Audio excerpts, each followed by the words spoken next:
Good morning, everyone. My name is Anna Anders, humbly here on this YouTube channel and on social media, Facebook platform.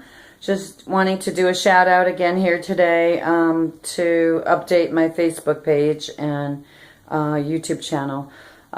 Just humbly going to keep trying to trudge one day at a time forward and focusing on forglobalpeace.com and trying to bring to fruition what it is that my higher power has been inspiring me to do one day at a time. So lately, though, I've been kind of like exploring the whole Rockefeller thing. I find it very interesting because when we think about the oil and the oil pipelines and think about Mr. Rockefeller, what I want to say is he was one of the richest men in the world. That's what that post, the picture, I even posted a picture of the book that I used for the AA book. Hold on a second.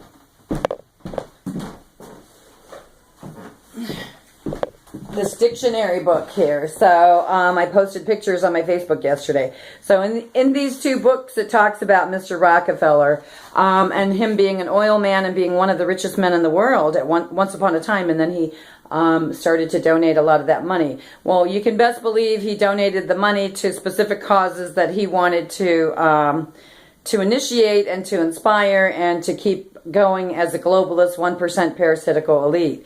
I know that to be so true here today. But what I want to say too is his relative built the World Trade Center complex.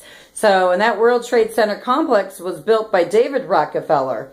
And, you know, the whole idea of the World Trade Center complex was, and that's why it was called World Trade, because those two tall buildings, it was the vision and hope of David Rockefeller to bring in the corporate headquarters for individual corporations. So that's what the original plan was, or expectation was, for the World Trade Center complex. But unfortunately, that expectation or dream never became realized for David Rockefeller. And in fact, I believe a relative of his was the governor of New York and had brought in some government offices and agencies into the buildings there. So, and in addition to that fact, they had built the buildings with asbestos.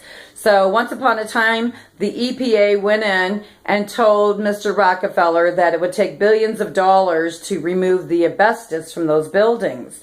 So you best bet that a wealthy man is not going to spend his dollars to remove asbestos. So they came up with a different plan, and it was called controlled demolition. And then they fabricated a lie, which was the events of 9/11, saying that one man in a cave kicked in the legs of America. That was not true. I mean, who was Ace Elevator Company going into the World Trade Center complex, North and South Towers, for 1 year prior to 9/11? Let's expose, or let's find out who Ace Elevator was. So that's what I want to say. My camera's doing something funny, so let's see what's happening here. Okay, maybe not. But anyhow, so yeah, that's what happened with the World Trade Center complex. And people, you need to wake up, because Mr. Rockefeller scooted out of the way very quietly on July 24th, 2001. Mr. Rockefeller, David Rockefeller, who built the World Trade Center complex, scooted out of the way very quietly on July 24, 2001. And what I mean by that is he rented out or leased out the buildings to Larry Silverstein. Larry Silverstein would be the fall guy to be holding the lease on those buildings, and so Mr. Rockefeller did not even have to speak publicly. Larry Silverstein is, I believe he's a dual citizen as well, Israel citizen and United States as well. So Larry Silverstein also had a lease, a 99.9-year lease for the World Trade Center complex. And within the body of that lease with David Rockefeller, there would be an insurance policy for the first time ever with the World Trade Center complex. And that would be an insurance policy that was offered up by a company that Marvin Bush, I did not stutter there, was George Bush Jr.'s younger brother. So he provided that insurance policy, and he also supplied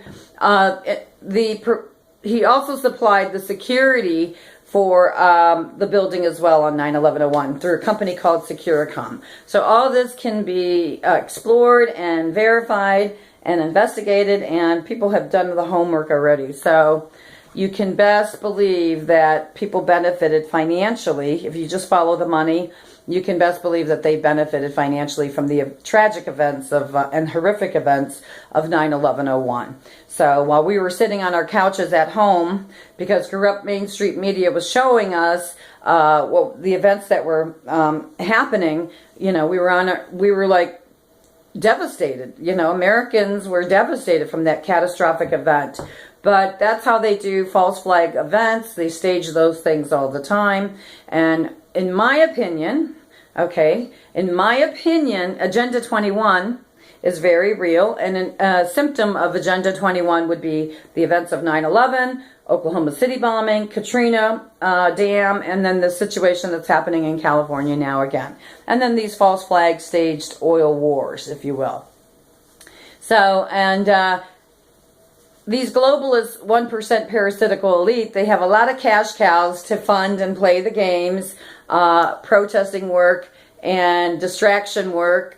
They pay to put on the charades and the parades and the pageantry like they did up in Bismarck, North Dakota here recently. So, and it was pretty much a closed kind of camp where they were checking people's IDs and all that kind of stuff. There was no free flowing of people allowing to come and go and whatnot. So, all staged, all fabricated by the 1% parasitical elite globalists, playing with people's cultural heritage, playing with hidden agendas and stuff to distract the general masses. And so it succeeded to some extent, but not. More will be revealed, is what I want to say. More will definitely be revealed for us all. So I'm humbly Anna Anders here on this YouTube channel. I don't know how this video is, but I really don't care. I'm going to look at it and review it and upload it and just say that I've done my best here this morning, and I hope that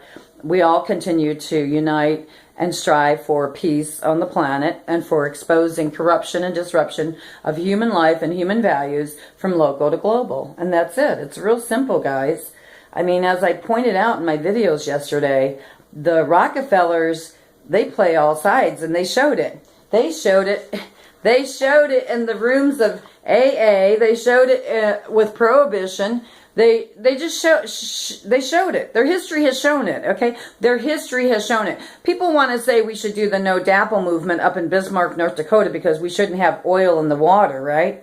What Anna Anders wants to say, I got a question for everyone out there that's all about the No Dapple movement. Here's my question.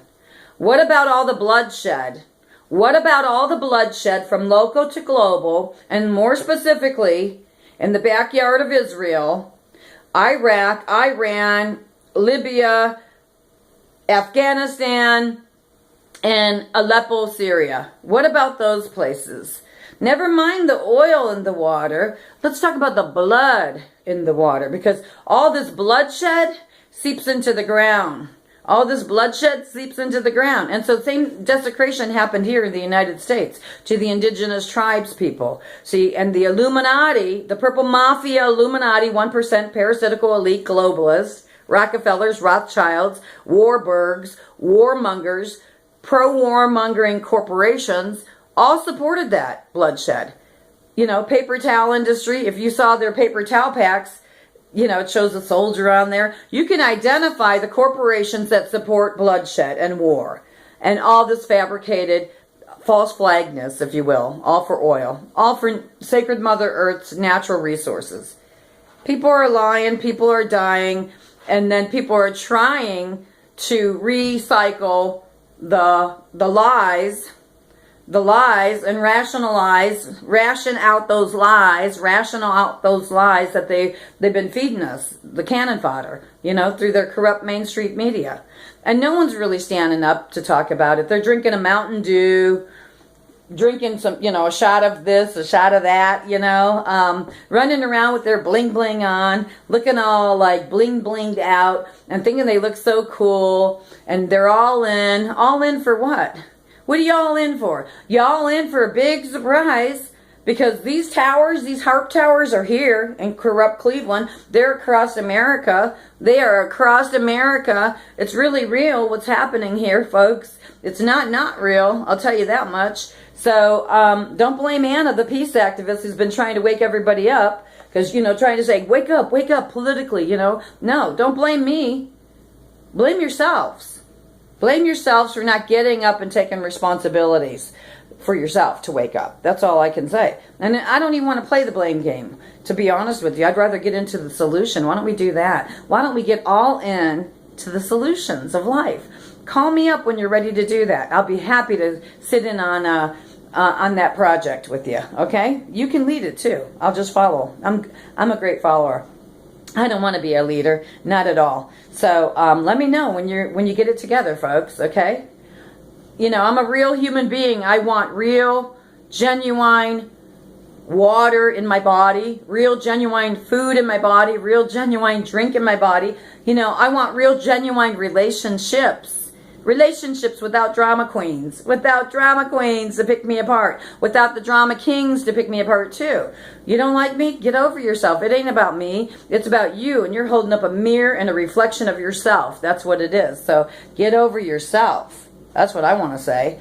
I like me today. I love me. And I'm going to continue loving me. And I love my spiritual calling. No matter who comes with me and who is for me and who's against me, I don't care. I'm going to get up every day humbly and try to trudge forward with this spiritual calling. And that's what I'm going to do here and out. So I'm Anna Anders on this YouTube channel, social media platform today. I'm a grandmother. I'm a mother. I'm a sibling. I'm a family member. I'm a community member. And I have respect and love for everyone. I just want some truth. I want some truth, and I think we all deserve the truth, don't you? Don't you think it's time for truth? I do. I think it's time for truth from local to global. Or is truth just for some people? Let's see. Is truth just for you? Or is truth for all of us? Is truth just for you? Or is truth for me? Is truth for we? For all of us? Truth should be for everyone everywhere. Not just for some people, baby. So that's what it is. I'm done yipping and yapping on this one. I'm going to shut it down, and you guys have a wonderful day. God bless us all. Everyone, everywhere, no exceptions. Aho esquale kunaa. God grant me the serenity to accept the things I cannot change, courage to change the things I can, and the wisdom to know the difference. Amen.